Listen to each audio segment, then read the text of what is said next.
everyone. I'm Tanika Conageni. I am the Managing Director of Farm and Animal Nutrition Solutions Limited. And I have started a podcast entitled Meet the Experts. And this is our second episode. I want to introduce somebody that I met at Denby Agricultural Show. I didn't even know somebody with his talent was here in Jamaica. I want to introduce you to Ruel. He is a wireless, well, you know what? I'll allow him to introduce himself. We met at the Radar booth and I was simply blown away. Ruel, you mind introducing yourself to the audience? Yes, I'm Ruel Carvill is the last name. Originally from Hanover, that's Barnard Parish. And I'm an electronics engineer. And my background in electronics, being an electronics engineer, that I was born an electronics engineer. Okay, this seems to be a theme going on here. Yes, people were born to their calling. Because my formal education takes me from grade 1 to grade 9. Okay. And just getting out of the grade 9 and growing up about age 18, I built my first radio transmitter in my community. Really? It was back then, before Hurricane Gilbert back then. Wow, so, you're dating yourself, man. You're dating yourself. Yeah, so, back then, and during that time, there was no electricity in my house, and there was no running water. So no electricity, but you built a radio transmitter. Yes, no, explain that one to me. Because the neighbor have electricity. So all of that work, that getting the thing built. Right. And it was battery powered, yes. So I get all of that built by the neighbors. Okay. Yes, and then take it over to our house, set up the antenna, connect my little Walkman to it with a little cassette because there was no CD or anything. Right, yes, I remember those days. Yes, and then I put in my Dennis Brown tape, and then I walk about over a mile from the road and was able to get good reception from the drums. Wow. So it's not from then, right. and it means back then it was reading and start reading. There was no internet. Right. So we old school research work. And library work that we write letters to university presses around the world, especially in the UK and asking them to send you material. To sell, not material, but books. Really? Electronics textbooks. I write authors. You read and they sent it to you free of charge? Free of charge. Wow. Books. I have libraries of books that I receive from engineers that say, listen, I'm an electronics, practicing electronics engineer. No school, but I love reading and I'm requesting this book from you. Right. This is what I'm reading. And outside of that, I used to buy other electronics magazines from the bookstores. Right. I'm not seeing them anymore. Everything online, one soft copy and so forth. Right. But some of them still around. So by reading in those journals, I'm able to see all those new books that are coming out on technology and electronics. So I'll just look on the authors, where they are, their location, which university are, where they attach to, and just write letters at the university press. See, fortune favors the bold. Yes. Ask and ye shall receive. Yes, and I was in Hanover, and one of the things is to a constant trip to Kingston. It was CAST then, College of Arts, Science and Technology. Right. Straight in the CAST library during summer holidays. And every summer holiday, I plan a trip to Kingston. Right. Just for that. UWI. Yes. Library and CAST. It's UTech now library and get photocopy electronics, documents, and get to know the people. So you just teach yourself. Just teach myself. One of the great person I met was Mr. John Walling. He was the head of the electronics unit back then at UWI. Right. And, he was a great friend, and actually his son was my boss at one time. So I get to meet him, and wow, look at that. I learn a lot of things from him. I learn a lot of things from other engineers all over Jamaica as a network. There were some good engineers in the JCF at the telecoms department. Just reading, keep company with them, and they teach me a lot, and I learn a lot on my own. Wow. And then later on, I have an aunt living in the UK, in England, in Sheffield, in England. And my mom said, listen, she always said, get that trade because we don't have no money to send them back. You hear that, young people? Get that trade. And I say, all right, listen. So you say, all right, we are anti-England, and we see you love read them, sitting there, them, and they read them in the house, they work on some caller, tell her what you go in. Right. And a caller, and they said, what you want? I said, listen, I want to do electronics engineering course. Right. She purchased for me a correspondence course in basic electronics engineering. Right. Study the books, go through and get a bronze diploma in basic electronics engineering through home study. Okay. Through a home study course. Right. And that was how it was then. The Right. material have to mail to you, you study it, Yeah, you man. everything, and you send it back to them. You do your lessons. Then they send the practical projects, you do your projects, you demonstrate to them that it works, the transmitter. And Right. then, they send your certificate. So I have a bronze diploma in electronics engineering. Okay. Through home study from Transworld Education College to the UK. Okay. And from then I just developed this thing and start solving problems, especially dealing with electronics troubleshooting and go on working on things and make sure they work. Mm-hmm. Yes, so that takes me to a number of places that I work. One of the first places that I work is for an electronic alarm company that was fire alarm, burglar alarms in Montego Bay. It was at the time, so I do a lot of work in access control. Back then, it was the technology time, so Right. devices we have to build, we have to do wiring, cut out doors, put in access control, work and burglar, different type of burglar alarms, then Honeywell, Ademco systems, and Right. working from there. Then we move on there. I spent some time with Guardsman. At the time it was Clear Channel Communications. Okay. You know, I totally forgot about that they were Clear Channel They before. were Clear Channel Guardsman. before, right? Yeah. And they used to put all they have our island-wide radio system that Right. used to communicate with the Brinks trucks. I was responsible for the western region, from St. Anne's all the way down to Westmoreland. I make sure the radios in the Brinks truck that carry the money work, make sure the remote sites work. I have to travel to the remote sites, make sure all the equipment is properly maintained. So that's one of the company I work for.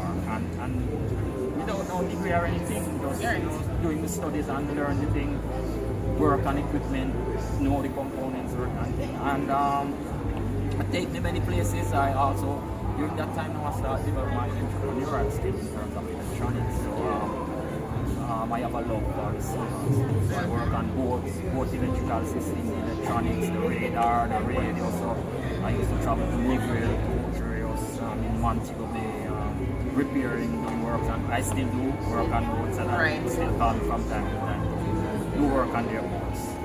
And then I do other things, other professions also, because love for the scene that my dad and my brothers and uncles were fishing.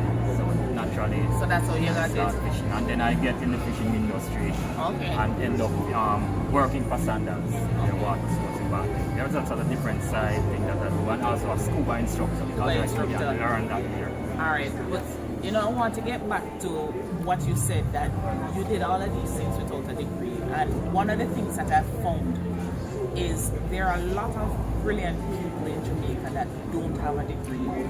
And unfortunately, because sometimes we value a paper so much, they are limited in the opportunities that are presented to them. But I'm telling you, there was this one person at Boulders. He didn't go beyond a grade 4, but the man was a savant in math. He could add any single thing. I mean, I was embarrassed. You know, I would take out the calculator trying to do a calculation. Man, have the answer in 2 seconds, right? So one of the things I want to encourage people is sometimes you meet somebody, they're a genius, but because they don't have the paperwork, you might dismiss them, or because they don't present themselves in a manner that you think they don't have the jacket and the tie, so therefore you dismiss them. I want you to encourage you, do not dismiss the people around you out of hand just because they don't fit your preconceived notion of what a wireless technician, engineer, should look like, right? Yes. All right. So fast forward now, agriculture. You approached me at Dembe. We were talking about the fact that my farm is very remote, has no access to electricity. You came come up with some brilliant suggestions. You were asking me some questions I didn't even think of, like you were asking me about the topography and line of sight. Explain to me a little bit about that. Okay, yes. So let's go back on in some of the areas, because as I was a learner, Right. so anything that I see that connects me to technology and electronics, and especially wireless, that's it. So one of the organizations in Jamaica that I come across, meaning I because I have this network of engineers, one of those engineers was actually what is called an amateur radio operator. Have you heard about that amateur radio operator? Right, I've heard about them. Actually, I've met one before. Jamaica Amateur Radio Yes, Association. yes. Well, I'm also an amateur radio operator. My call sign is 6 Yankee 5. So also through being an amateur radio operator and taking the radio exams to the Spectrum Management Authority, now that area of technology allows me to advance my learning. And because amateur radio is a hobby, it doesn't put you under any strain that you have to pass an exam, you just study. Well, at least your own pace. Right? Well, Right. at least for the exam with the Spectrum Management Authority, you have to learn Morse code back then. So I Okay. have to learn Morse code. And then I stick, you can either be an operator or you could be as an amateur, you can also go in the technical part. Start Okay. fixing the equipment and building radio equipment. So that's one of the areas where I advance my wireless skills, Right. in terms of learning all about the different components of a transmitter, a receiver, the control circuits, and how really the electromagnetic spectrum works and how RF works. Okay. And that's one of the areas amateur. I encourage anyone to pursue a hobby in amateur radio technology. Very, very, very, very, very solid hobby that is, and it can also be a profession. Okay. Now, How will that help farmers? well, how will that help farmers? Let's choose some examples that we have in Jamaica. With the lands. Right. Because the things with wireless radio waves, they are everywhere. It's all around. Different frequencies, we are embedded in. Right. So you have your animals and you want to protect your animals. Where they are out there in the wild. So you can actually track your animals using the wireless signals. Okay. You can also monitor your soil in using real-time, accessing real-time data from any environmental conditions. You can put in your own weather stations, remote and remote farms. You can retrieve those data wirelessly on your phone in modern technology. You can have it on your computer. And that is all done by understanding and using the wireless rate, installing different sensors in different locations, and I said especially in areas where they are remote and then you don't have access to the electrical grid. Right. And maybe other implements that you may want to install where you have the grid, but out in the remote areas, a special area. So advancing in knowledge and my studies, I've learned that the modern technology will now allow us to push those technology in those remote areas and farms, so we can now get a better understanding of the behavior of our soil, the behavior of our animals, and know what the environment is to inform us and how to boost our productivity, know what is going on scientifically, so we can see things as it change in time, so we can now take proactive actions. Yes, Before something happens, you can see it coming by utilizing the wireless waves, and that is it. So it's not only about listening to the radio. The wireless waves is there for us. It's a resource for us to utilize for the benefit of us, to improve our productivity and to also aid us to know what is coming. Okay. Because the wireless waves can aid us to know when a disaster is about to happen. Right. And it can also aid us in the disaster relief. Okay. So it is diverse, and it's a resource for us who understand it. Is how now to apply that for our benefit and for the benefit of Jamaica. And now you have that skill set to help farmers apply yes. that technology. Well, I myself am a farmer, and being a builder in electronics, I am doing it on my farm, and I would like to do it for all farmers in Jamaica, not only in Jamaica, across the region, or wherever those farmers are. So just like I asked the last guest, what's to prevent somebody from saying, boy, I can get it cheaper in in China or India, let me go there, you know, why should I trust you, a fellow Jamaican? You know, some people think, oh, the skill set is not here in Jamaica. What would you say to them? The skill set is here. Although a lot of it has migrated. Right. Because that book bite me several times. Yeah. So I find myself in Europe right. doing this thing and something just say, oh, listen, no man. Come back home. But when all of my brethren them we know down there, Canada, UK, Australia, all over in them big engineering jobs. Engineers that I work with that said, listen, Ruel, don't you know for this thing gone. Yeah. I too move, but something out there say, oh, listen, no, come back on the rock, you know, because a year so you start that's this thing, right. you know, this thing teacher, you know, I remember saying, you know, go to school with this thing, yeah. so come back, come put the energy in this thing where the natural thing happen for me to have this knowledge. Right. And I'm at an age right now where say, I need to pass on this knowledge to somebody here, else. or to use it now. And give back to and country. Give back to country right. with what I know, because right. it's this country given what I know. Right from the hillside in and over here. So I'm here. And I'm asking anyone out there to reach out to us. I know my thing. My last job is with the government of Jamaica. Really?